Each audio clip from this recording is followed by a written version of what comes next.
할렐루야. 오늘도 새날을 주신 하나님을 찬양합니다. 오늘도 말씀을 나누는 이 시간 성령님께서 우리와 함께 해주셔서 이 말씀이 이해되고 깨달아지고 믿어지고 우리의 삶에 구체적으로 적용되는 역사가 있게 되기를 주님의 이름으로 축원합니다. 오늘 우리에게 주시는 하나님 말씀은 예레미야 16장 말씀인데요. 그 중에 가장 마지막 21절 한 절만 봉독해 드립니다. 하나님의 말씀을 경청하시기 바랍니다. 여호와께서 이르시되 보라, 이번에 그들에게 내 손과 내 능력을 알려서 그들로 내 이름이 여호와인 줄 알게 하리라. 아멘. 자, 오늘도 이 말씀을 통해 우리에게 주신 하나님의 음성을 듣게 되길 바랍니다. 자, 오늘 본문 말씀에서 하나님께서는 예레미야 선지자를 향해서 세 가지를 금지하는 내용이 나오는데요. 2절 말씀에 보면 제일 먼저 결혼과 출산을 금지하고 있습니다. 너는 이 땅에서 아내를 맞이하지 말며 자녀를 두지 말지니라 그랬습니다. 왜 결혼을 금지하시고 자녀를 두지 못하게 하셨을까? 그 이유는 그것이 결혼이 곧 저주가 되고 재앙이 될 것이기 때문에 그렇습니다. 4절에 보시면 그들은 독한 병으로 죽어도 아무도 슬퍼하지 않을 것이며 묻어주지 않아 지면의 분토와 같을 것이며 칼과 기근에 망하고 그 시체를 공중의 새와 땅의 짐승의 밥이 되리라. 가족들이 이처럼 절망적인 상황에 놓여지게 될 것이 뻔한데 누가 결혼하라고 권할 수 있겠습니까? 장차 유다의 상황이 이렇게 절망적인 상황이 되면 가정이 파탄나게 될 것이라는 것이죠. 마치 오늘날 초저출산 사회를 향해 가는 우리나라를 보는 것 같습니다. 젊은이들이 볼 때 아마 오늘날 이 사회가 결혼과 출산에 있어서는 가장 재앙적인 그런 시대라고 보는 것 같아요. 이 사회는 결혼해서 자녀를 낳고 행복을 누리기에 안전한 사회가 아니라고 보는 거죠. 우리가 잘 알듯이 두 사람이 결혼을 해서 아무리 열심히 노력을 해도 절약하고 이렇게 해도 집 한 채 장만하는 거, 정말 아늑한 보금자리 하나 마련하는 것도 쉽지 않은 것이 오늘 우리가 살아가는 이 사회입니다. 집도 없는데 아이를 낳으면 어떻게 해요? 그 밑에 들어갈 양육비는 또 얼마나 많이 듭니까? 앞이 막막하죠. 게다가 지금 이제 기후위기 시대라고 말하지 않습니까? 아이들은 오늘 우리가 겪는 것보다 더 재난과 혹은 재앙 속에서 그렇게 불행하게 살 것이 불을 보듯 뻔한데 어떻게 결혼을 하고 아이를 낳을 수 있겠습니까? 젊은이들이 결혼하지 않는다고 어른들이 얼마나 아이들이 이렇게 철이 없어서 그렇다. 우리 때는 아무것도 없어도 뭐 숟가락만 가지고도 결혼했다. 뭐 이런 얘기를 하는데요. 여러분, 그렇게 얘기할 수 없을 정도로 오늘 이 시대 우리 젊은이들에게 정말 암울하고 절망적으로 느껴지는 시대가 되어버렸다는 것이죠. 예레미야 시대가 그럴 것이라는 것이죠. 그러니 결혼하지 말라는 겁니다. 두 번째로 하나님께서 선지자에게 금하시는 것은 초상집에 가지 말라는 겁니다. 5절에 보시면 여호와께서 이와 같이 말씀하시되 초상집에 들어가지 말라. 가서 통곡하지 말며 그들을 위하여 애곡하지 말라.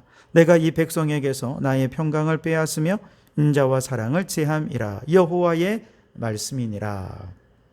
초상집에 들어가지도 말고 통곡도 하지 말고 애곡도 하지 말아라 그랬습니다. 왜 초상집에 가지 말라 하셨을까? 역시 6절에 보면 그 이유가 나오는데요.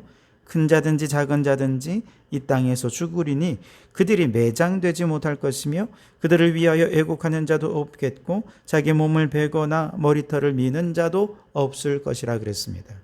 한마디로 장례 치러줄 자가 없을 정도로 계속해서 너무 많은 사망자가 나올 거니까 초상집에 가서 통곡하기 시작하면 이거 걷잡을 수가 없다는 것이죠. 아니, 그렇게 다 하기가 불가능할 정도가 될 것이라는 겁니다. 여러분, 지난 코로나 때를 한번 떠올려 보십시오. 코로나에 걸리면 격리가 되죠. 특별히 정말 기저질환이 있는 어르신들 같은 경우에는요, 격리된 후에 이제 코로나가 걸리면서 합병증 때문에 돌아가시잖아요. 그러면 가족들이 장례를 못 치러요. 그저 국가 공무원들 담당자들이 나와서 다 이렇게 장례를 치러주고 화장하고 나면 그제서야 시체를 납골당에 안치하는데요. 그것도 장례 이렇게 와서 함께 울어줄 사람도 없이 그냥 가족들끼리 장례를 치르는 거예요. 우리나라는 그나마 나은 편이었잖아요. 외국의 뉴스를 그때 지금도 기억하는 것이요. 시체를 구덩이에 그냥 같이 이렇게 묻어버리는 거예요.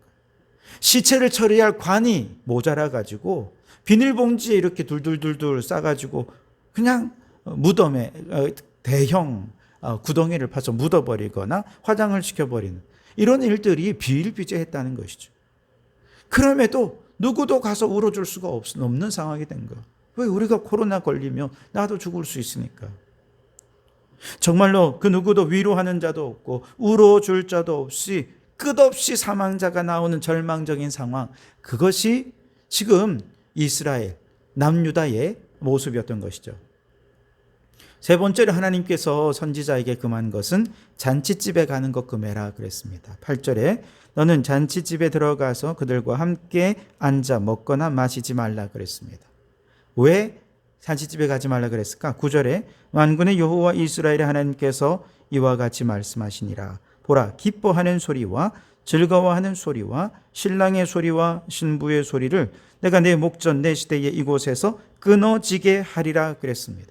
한마디로 잔치하면서 기뻐하고 즐거워하는 소리가 뚝 끊어질 정도로 이 땅에 기쁨이 사라질 것이다 라고 말씀하십니다. 결국 예레미야 선지자에게 결혼하지 말라, 초상집 가지 말라, 잔치집 가지 말라고 명령하신 것은 이제 곧 유다에 임할 극심한 환난과 고난과 하나님의 심판을 예고하고 있는 내용이라는 것이죠.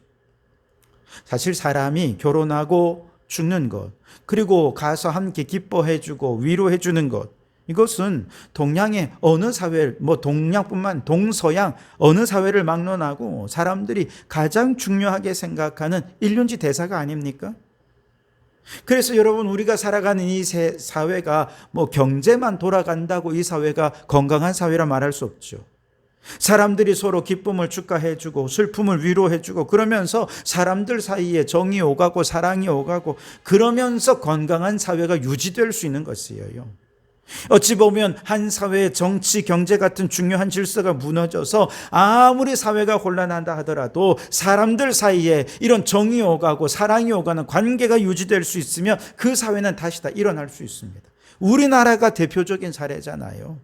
우리나라도 6.25 이후에 세계에서 가장 가난한 나라였습니다. 먹을 것도 없었어요. 정치는 또 얼마나 혼란스러웠습니까? 좌우 대립이 얼마나 극심했습니까? 그런데 국민들은 그 혼란스러움 속에서도 서로 기뻐해주고 위로해주고 힘들 때 힘을 모으자 격려하고 그러다 보니 어느덧 우리나라 경제도 이렇게 발전하고 정치적으로도 오늘날 선진적인 민주주의를 이루어내어서 세계 강국이 될 수 있게 된 것 아니겠습니까? 그런데 하나님께서는 지금 예레미야 선지자에게 상가집도 가지 마라, 혼인집도 가지 마라, 이런 금지 명령을 주시면서 지금 유대 사회를 지탱하고 있는 가장 근본 뿌리인 인간관계의 도리조차 못할 정도로 나라가 뿌리가 흔들리고 주저앉아 버리게 될 것이다 경고하고 계신 것이죠. 그런데 이런 혼란은 분명 유대인들의 죄악 때문입니다만 하나님께서 이 혼란을 통해 무언가 의도하는 바가 있으시다는 거예요. 즉 사람들의 죄로 인해서 이 혼란이 온 것은 분명하지만 하나님께서는 이 혼란을 모든 것이 합력하여 선을 이룰 수 있게 하시는데 오늘 21절에 보시면 여호와께서 이르시되 보라 이번에 그들에게 내 손과 내 능력을 알려서 그들로 내 이름이 여호와인 줄 알게 하리라 그랬습니다. 사회가 혼란해지고 정말 큰 위기 속에 있는 그 상황 속에 그래 이참에 내 손과 내 능력을 사람들이 알도록 내가 더 크게 섭리하겠어 라고 말씀하시는 것이죠. 다르게 얘기하면 이 위기 속에서 이 혼란 속에서 백성들 가운데 누가 하나님을 섬기는 자인지 그렇지 않은지를 하나님이 분별해 내시겠다는 것이죠. 나라가 뿌리째 흔들리는 위기 상황 속에서 알곡과 쭉정이를 분별해내고 의인과 악인을 분별해내시겠다는 것입니다. 알곡 신앙을 가진 의로운 하나님의 백성들은 이 위기 속에서 하나님의 손과 능력의 역사하심을 영의 눈을 열어 보게 될 것입니다. 그리고 모든 혼란과 위기를 통해 하나님의 나라가, 하나님의 뜻이 이루어지도록 하나님, 나를 새롭게 하나님의 도구로 사용하여 주시옵소서. 그러면서 하나님 나라를 위해 내 모든 삶의 주권을 내어 맡기는 자가 될 것입니다. 반대로 죽정이 신앙을 가진 악한 자들은 국가적 위기가 오고 혼란이 오면 어떻게 합니까? 자기 살 길을 찾게 되죠. 자기의 어떻게 하면 자기가 더 이 혼란 속에서 자기의 세력을 확장하고 자기의 재산을 늘리고 자신의 이익을 얻을 수 있을까만 생각하는 것입니다. 하나님의 나라 이런 거 없습니다. 우리나라 일제강점기를 한번 생각해 보십시오. 그때 자기만 살아남기 위해 일본의 편에 붙어서 일본이 완장 하나 딱 채워주며 그거 차고 돌아다니면서 순사들과 함께 다니면서 독립투사 팔아먹고 일제 앞잡이하면서 얼마나 국민들을 괴롭혔습니까? 그런데 안타깝게도 이 사람들이 다시 6.25가 되고 북한군이 득세하고 공산당이 막 길을 펴니까 이번에는 공산당이 준 완장을 차고 여기저기 다니면서 부르주아 지주계급들 처단한다 하면서 앞장서서 사람들을 인민재판에 넘기고 잡아 죽이는데 앞장서지 않았습니까? 지금도 그 후예들이 그렇게 부정하게 얻은 권력과 부정하게 얻은 엄청난 재산을 가지고 국회의원 배지 달고 자신들의 부모를 과오를 덮기 위해서 길을 쓰고 친일 행각에 앞장서고 있지 않습니까? 그러나 사회가 혼란스러울수록 완장차고 악을 행하는 자들이 득세하고 의로운 자들은 고통과 핍박을 받게 되겠지만, 그런데 하나님은 바로 그때를 기회로 사용하셔서 모래 위에 세운 집은 다 무너지게 하시고 반석 위에 세운 집은 살아남게 하실 거라는 거예요. 저 악한 자들 지금 저렇게 득세하는 것 같아도, 그렇게 화려하게 멋진 인생 사는 것 같아도 다 무너질 거라는 것입니다. 믿음의 사람들, 그 위기 속에서 일하시는 하나님의 손과 그 능력을 알고 하나님의 역사하심을 똑똑히 바라보면서 하나님을 의지하기에 결국 그들은 반석 위에 지은 집이 되어서 튼튼한 믿음과 신앙으로 끝내 승리자가 될 것이라는 겁니다. 그러니 여러분, 오늘 이 시대가 예레미야 시대처럼 우리 사회가 정말 인륜의 근본에서부터 뿌리채 흔들리면서 위태로운 시대를 살아가는 것 같지만, 바로 이때가 우리의 신앙이 알곡 신앙임을 하나님 앞에 나타낼 수 있는 좋은 기회임을 잊지 마시기 바랍니다. 하나님은 이 위기와 이 혼란을 통해서 알곡과 죽정이를 구분하시고 있다는 사실을 잊지 마시기 바랍니다. 그러니 이 혼란 속에서 자기만 살겠다고 자신의 이익과 자신의 유익을 얻기 위해서 완장차고 여기저기 다니면서 그렇게 자신의 이름 내기 위해 혹은 살아남기 위해 애쓰지 말고, 이 모든 인간의 역사 속에 하나님의 손, 하나님의 능력이 나타나고 있다는 것을 여러분 영의 눈을 열어 바라볼 수 있기를 바랍니다. 하나님의 나라와 하나님의 뜻이 지금도 보이지 않는 이곳에서 이루어지고 있다는 것을 바라보십시오. 그리고 하나님의 나라와 그의 의가 온전히 이루어질 수 있도록 하나님, 우리의 삶을 사용하여 주시옵소서. 어떤 고난도 핍박도 잘 감당하겠습니다.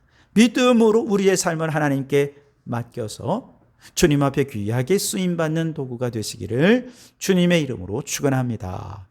기도하겠습니다. 하나님, 인간의 가장 근본이 되는 결혼, 출산, 죽음의 문제가 더 이상 기뻐할 수도 위로할 수도 없는 시대가 되어 갑니다.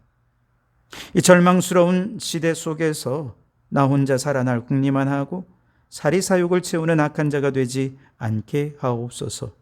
오히려 위기 속에 하나님의 손과 능력이 일하고 계심을 바라보는 영의 눈을 열어 주시옵소서. 그리하여 하나님의 나라와 의를 위해 우리의 삶을 주님께 맡기고 주님의 뜻대로 쓰임받는 우리들이 되게 해 주시옵소서. 예수님 이름으로 기도하옵나이다. 아멘.